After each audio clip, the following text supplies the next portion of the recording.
আসসালামু আলাইকুম সবাইকে। আজকে আমি ছাদ বাগানে এমন একটা কাজ করব যেটা আমার করতে খুব বিরক্ত লাগে। কিন্তু যেহেতু আমাকে গাছগুলোর যত্ন নিতে হবে, এই কাজটা না করলেই নয়। এগুলো যত দেখতে পাচ্ছেন এগুলো সব হচ্ছে জৈব সার। আর মামাপাকে বলেছিলাম একটু সবকিছু ময়লা এনে এখানে রাখতে। তা সে আবার সবগুলো প্লাস্টিক সহ এনে রাখছে। তো যে কারণে আমি অনেকক্ষণ দাঁড়িয়েছিলাম এবং চিন্তা করছিলাম যে কোন সাইড থেকে নিব।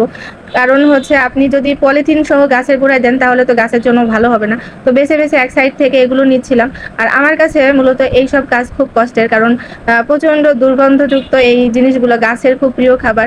আর যেহেতু গাছ আমাকে যত্ন করতেই হবে, গাছগুলো আমার ভীষণ পছন্দের। তাই এই কাজটা নাক চিপে হলেও আমাকে করতে হয়। আগের দিন হচ্ছে গাছের গোড়াটা খুঁড়ে দিয়েছিলাম।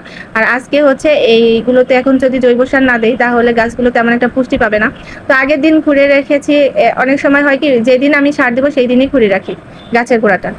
গাছের জৈব সার দেওয়ার পরে আমার আরেকটা কাজ থাকে, সেগুলো হচ্ছে ঘাসগুলো উঠানো আর এগুলোকে খরগোশকে দেয়া। গাছের গোড়ায় এখন বৃষ্টির পানি থাকতেছে আর ঘাসগুলো বেশ ভালোই মানে তরতাজা হয়ে উঠেছে। তো এক ঝাঁকা হচ্ছে ঘাস উঠালাম শুধু খরগোশকে দেওয়ার জন্য। আর গাছের গোড়ায় পানিও দিয়ে দিয়েছি। এখন জৈব সারের সাথে পানিগুলো দেওয়ার কারণে ভালো করে পচবে এবং গাছগুলো পুষ্টি পাবে।